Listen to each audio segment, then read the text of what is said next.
TV. चलिए रुक करते हैं आज की कुछ खास खबरों का। तो वहीं पीएम मोदी 7 मार्च से गुजरात के 2 दिवसीय दौरे पर जाएंगे, जहां पीएम मोदी 7 मार्च को राज्य सरकार के जिला आपूर्ति विभाग के तहत आयोजित अन्न सुरक्षा संवर्धन अभियान में भाग लेंगे। तो वहीं 8 मार्च को नवसारी सरकारी योजना के लाभार्थी वृद्धों को सुंदर कार्यक्रम में किट देंगे। तो आपको बताते चले, इसके अलावा पीएम मोदी 8 मार्च को ही नवसारी में अंतर्राष्ट्रीय महिला दिवस पर लखपति दीदी कार्यक्रम में शामिल होंगे, जहां पर 1.1 लाख से ज्यादा महिलाएं कार्यक्रम में शामिल होंगी। इस कार्यक्रम में पीएम राज्य भर में 25,000 से ज्यादा स्वयं सहायता समूहों को, 2.5 लाख से ज्यादा महिलाओं को 450 करोड़ रुपए से ज्यादा वित्तीय सहायता राशि उनके खाते में ट्रांसफर करेंगे। इसी के साथ वे राज्य में 2 और योजनाओं की शुरुआत करेंगे। फिलहाल बुलेटिन में इतना ही। नमस्कार। अंतर्राष्ट्रीय महिला दिवस पर खास महिलाओं को देंगे वित्तीय सहायता राशि।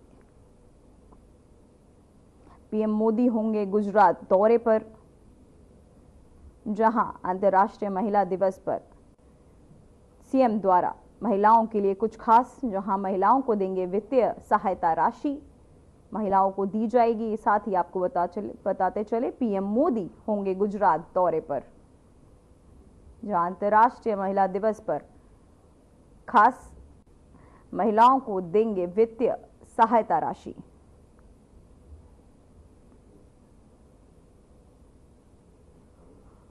पीएम मोदी अंतर्राष्ट्रीय महिला दिवस पर कुछ खास दे सकते हैं महिलाओं को देंगे वो वित्तीय सहायता राशि।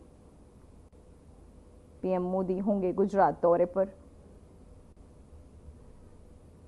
जहां अंतर्राष्ट्रीय महिला दिवस पर महिलाओं के लिए कुछ खास, वहीं आपको बता दें महिलाओं को वित्तीय राशि दी जा सकती है महिला दिवस के इस अवसर पर। अंतर्राष्ट्रीय महिला दिवस पर कुछ खास। तो वहीं केंद्रीय मंत्री गजेंद्र सिंह शेखावत ने कहा, भारत एक पर्यटन क्षेत्रों के विकास और धार्मिक महत्वता को समझते हुए प्रधानमंत्री मोदी ने प्रसाद योजना को लागू किया था। उन्होंने करणी माता मंदिर का उल्लेख करते हुए कहा कि यह मंदिर उनकी तरह देश के कई लोगों की आस्था का केंद्र है। शेखावत ने बताया कि राजस्थान सरकार के तहत करणी माता मंदिर के दर्शनार्थियों के अनुभव को बेहतर बनाने और सुविधाओं का विस्तार करने के लिए प्रस्तावित प्रोजेक्ट को स्वीकृति दी गई है। भारत के पर्यटन क्षेत्रों के विकास और साथ साथ में भारत में धार्मिक पर्यटन की महत्ता को समझते हुए सम्माननीय प्रधानमंत्री जी ने प्रसाद योजना को लागू किया था। प्रसाद योजना के अंतर्गत राजस्थान सरकार को पूर्व में तनोट माता मंदिर के विकास के लिए, ब्रिज सर्किट के विकास के लिए धनराशि उपलब्ध कराई गई थी। करणी माता का मंदिर मेरे लिए भी और देश में, प्रदेश में अनेक लोगों के लिए आस्था का विषय है। वहाँ समग्र रूप से आने वाले दर्शनार्थियों के अनुभव के स्तर में सुधार किया जा सके।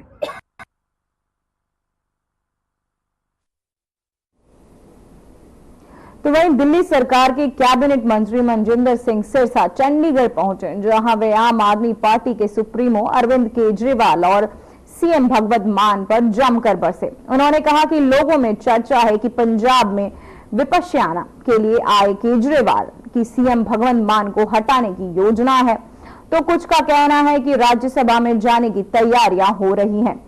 उन्होंने कहा कि खुद को दिल्ली का मालिक बताने वाले अब किराएदार भी नहीं रहे।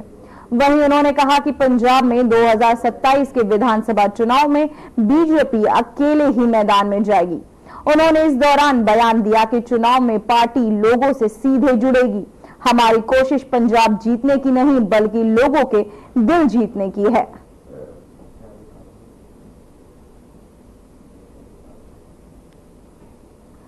तो वहीं किराएदार भी नहीं रहे, ऐसा उन्होंने बयान दिया। केजरीवाल को लेकर दिल्ली कैबिनेट मंत्री वहीं पहुंचे हैं चंडीगढ़, जहां आप सुमरीपों पर उन्होंने तंज कसा।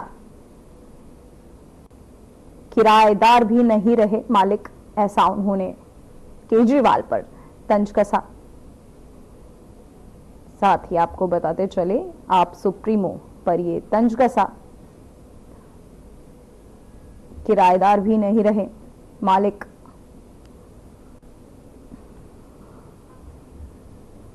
तो वहीं दिल्ली के मंत्री मनजिंदर सिंह सिरसा ने नई दिल्ली के केंद्रीय मंत्री नितिन गडकरी से मुलाकात की। इस बैठक के दौरान दोनों नेताओं ने दिल्ली में सड़कों और इंफ्रास्ट्रक्चर में जुड़े विकास कार्यों पर चर्चा की। सिरसा ने गडकरी से दिल्ली के विभिन्न क्षेत्रों में सड़क निर्माण और मरम्मत के लिए अतिरिक्त सहायता की मांग की। गडकरी ने दिल्ली सरकार के विकास प्रयासों को सराहा और केंद्रीय मंत्रालय की ओर से राज्य को, आपको बताते चले, राज्य को हर संभव मदद करने का उन्होंने आश्वासन भी दिया। ये मुलाकात दिल्ली के बुनियादी ढांचे के सुधार के लिए एक महत्वपूर्ण कदम मानी जा रही है। तो वहीं मंत्री सिरसा ने केंद्रीय मंत्री से मुलाकात की। साथ ही ये मुलाकात एक अहम कदम भी माना जा रहा है। दिल्ली के बुनियादी ढांचे में सुधार के लिए एक महत्वपूर्ण कदम माना जा रहा है। तो वहीं मंत्री सिरसा ने केंद्रीय मंत्री से मुलाकात की है। दोनों की मुलाकात को एक महत्वपूर्ण कदम माना जा रहा है। सड़क विकास पर उन्होंने मुलाकात कर चर्चा की। साथ ही नितिन गडकरी ने उन्हें आश्वासन दिया सहयोग का। इंफ्रास्ट्रक्चर और सड़क निर्माण को लेकर दोनों के बीच चर्चाएं हुई। केंद्रीय मंत्री का सहयोग आश्वासन, उन्होंने यह आश्वासन भी दिया। साथ ही केंद्रीय मंत्री ने आपको बताते मंत्री सिरसा से उन्होंने मुलाकात की। दिल्ली में सड़क विकास पर यह चर्चा की दोनों ने। साथ ही उन्होंने उनका स्वागत भी किया। उन्हें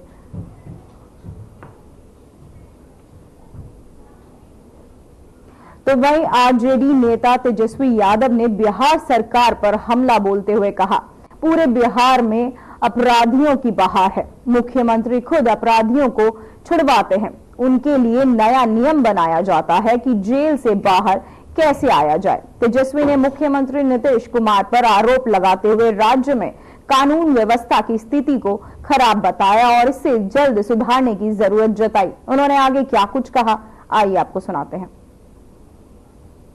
अरे अपराधियों का बहार है, पूरे बिहार में अपराधियों का बहार हो चुका है।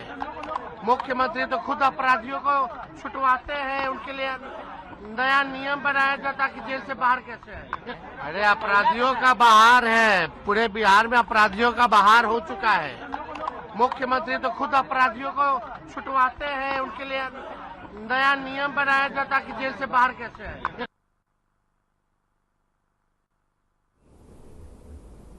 लोकसभा में नेता प्रतिपक्ष राहुल गांधी ने आज धारावी का दौरा किया और चमड़ा उद्योग से जुड़े श्रमिकों से बातचीत की। वहीं कांग्रेस ने एक नेता ने बताया कि इस यात्रा का उद्देश्य चमड़ा उद्योग के कार्यबल को पेश आने वाली चुनौतियों को समझना था। वहीं राहुल गांधी ने कई विनिर्माण इकाइयों का दौरा भी किया। बता दें कि धारावी दुनिया के सबसे बड़े चमड़ा केंद्रों में से एक है, जिसमें 20,000 से अधिक इकाइयां और 1 लाख से अधिक कर्मचारी कार्यरत हैं। कांग्रेस नेता ने कहा कि राहुल गांधी ने श्रमिकों और उद्यमियों से बातचीत कर उनके मुद्दों को समझने की कोशिश की।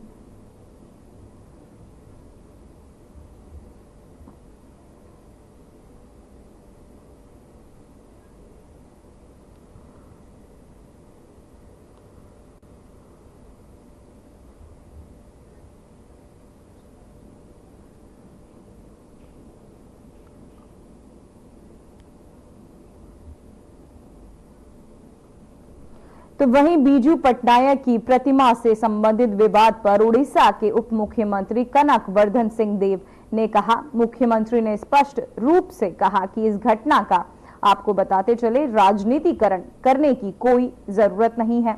उन्होंने आवश्यकता नहीं है। पुलिस प्रशासन को निर्देश दिया कि आरोपियों को ढूंढकर उन्हें जल्द से जल्द गिरफ्तार किया जाए और जेल भेजा जाए।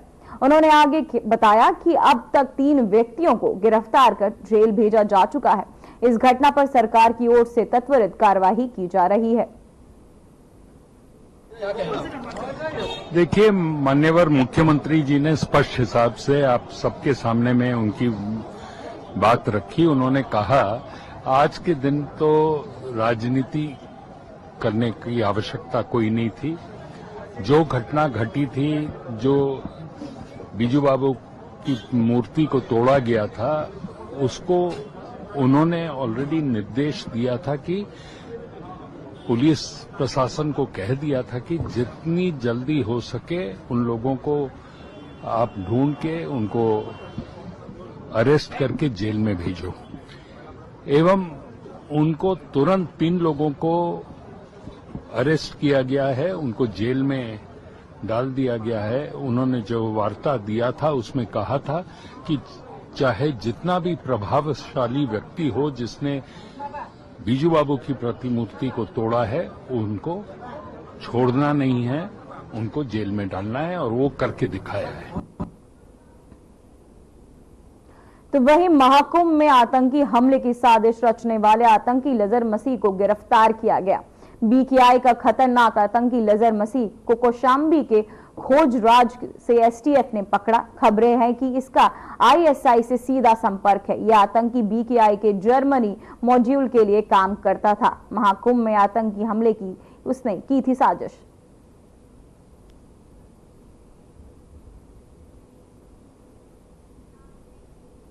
तो वहीं यूपी एसटीएफ और पंजाब पुलिस के संयुक्त अभियान को लेकर उत्तर प्रदेश के डीजीपी प्रशांत कुमार ने कहा, मुख्यमंत्री के नेतृत्व में अपराध के प्रति जीरो टॉलरेंस है।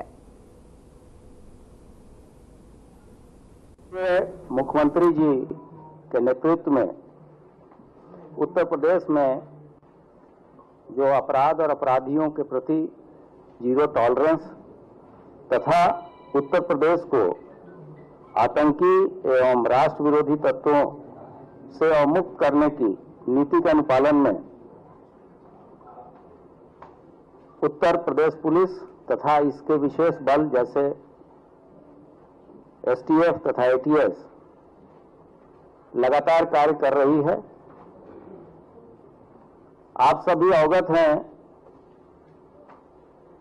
कि महाकुंभ के आयोजन के पहले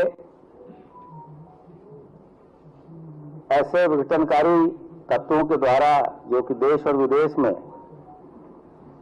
मौजूद थे, उनके द्वारा गड़बड़ी फैलाने की तथा कुछ ऐसी घटनाएं कारित करने की सूचना दी गई थी और यह सूचना विभिन्न एजेंसियों के माध्यम से हम लोग को प्राप्त हुई थी। इस ऑपरेशन के तहत दिनांक 6/3/25 को बब्बर खालसा इंटरनेशनल एवं आईएसआई के मॉड्यूल का सक्रिय आतंकवादी लजर मसीह पुत्र कुलविंदर को कौशाम्बी से गिरफ्तार किया गया है। अभियुक्त का पूरा नाम लजर मसीह पुत्र कुलविंदर, निवासी ग्राम कुरलिया, थाना रामदास, अमृतसर, पंजाब है।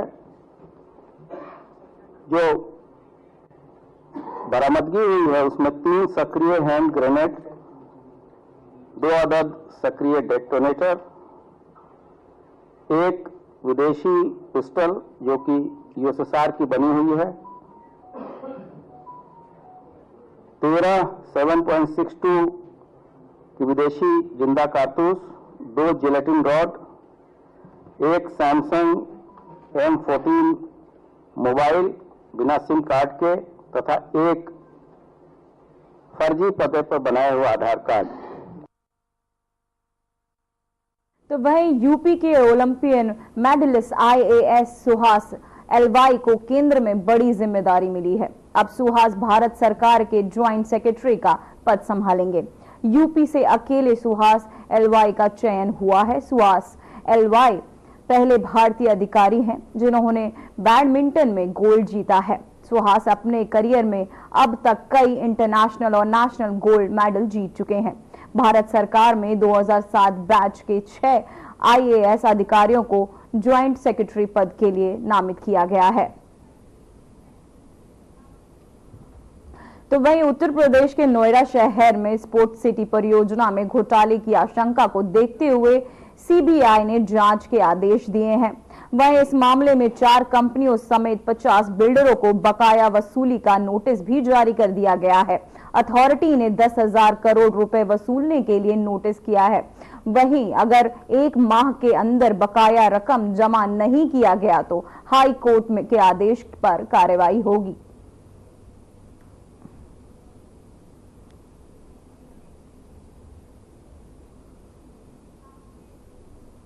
तो वहीं चैंपियंस ट्रॉफी में सेमीफाइनल मुकाबले में शानदार प्रदर्शन करने वाले भारतीय गेंदबाज मोहम्मद शामी इन दिनों सोशल मीडिया पर चर्चा का विषय बने हुए हैं। बीते 1 मार्च से शुरू हुए रमजान के दौरान शमी ने मैच के बीच पानी पीते हुए देखा गया, जिस पर लोग उन्हें ट्रोल कर रहे हैं। रमजान के दौरान मुसलमान रोजा रखते हैं, जिसमें दिन भर खाने पीने की मनाही होती है।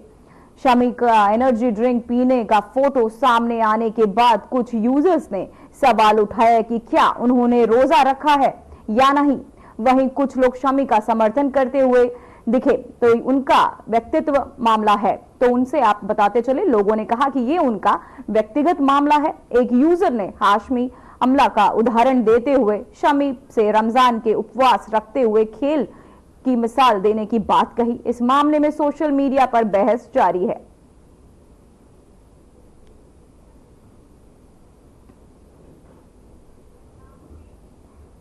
तो वहीं कुलबुर्गी जिला रैथा होतारा समिति और अन्य किसानों ने कुलबुर्गी में एक विरोध मार्च निकाला। किसानों ने तूर की फसल के नुकसान के लिए 800 करोड़ रुपए का मुआवजा और तूर के लिए 10,000 रुपए प्रति क्विंटल एमएसपी तय करने की मांग की। प्रदर्शनकारियों ने आपको बता दें, प्रदर्शनकारियों ने सरकार से शीघ्र कार्यवाही की अपील की और अपनी मांगों के समाधान की उम्मीद जताई। ये विरोध किसानों की वित्तीय स्थिति और फसल की सुरक्षा को लेकर बढ़ती चिंता को उजागर करता है।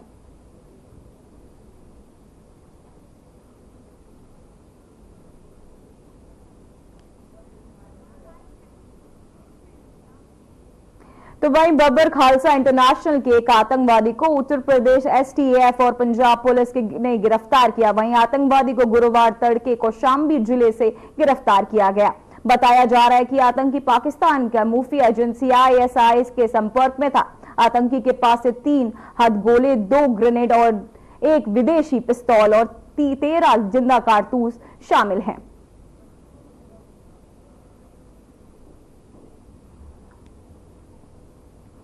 तो वहीं बब्बर खालसा का आतंकवादी आपको बताते चले गिरफ्तार, जहां 3 ग्रेनेड, 2 आपको बताते चले 2 डेटोनेटर और 13 कारतूस उसके पास से बरामद हुए। कौशाम्बी से किया गया उसे गिरफ्तार। तो वहीं दिल्ली की मुख्यमंत्री रेखा गुप्ता ने शालीमार बाग स्थित सरकारी स्कूल का औचक निरीक्षण किया। उन्होंने अधिकारियों को सुविधाएं बढ़ाने के निर्देश दिए। इस दौरान उन्होंने जो भी खामियां पाई, अधिकारियों से उन्हें दुरुस्त करने के लिए कहा। अपने दौरे की जानकारी सीएम ने सोशल मीडिया पर भी दी।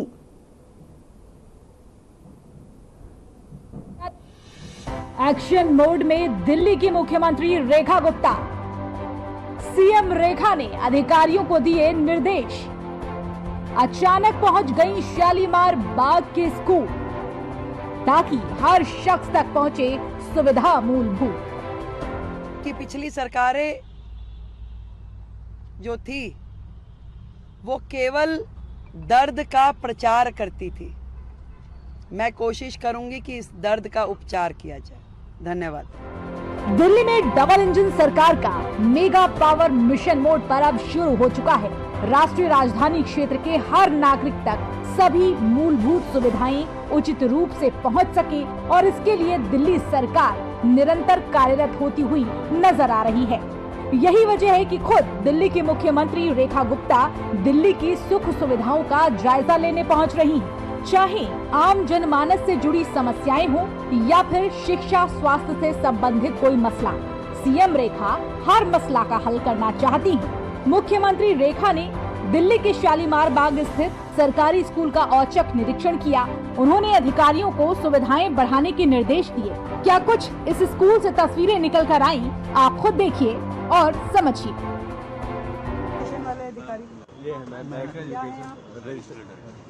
आप कभी चेक करते हैं, आते हैं यहाँ? में पानी, ये मुझे ये समझाने की कोशिश कर रही हैं कि मैम यहाँ पानी की आवश्यकता नहीं है, बच्चों को वहाँ हमने पानी दिया हुआ है। तो फिर मतलब पीने का पानी नहीं है, टॉयलेट में पानी नहीं है, जहाँ पॉट पे पानी नहीं है। ये मॉडल स्कूल है हमारा।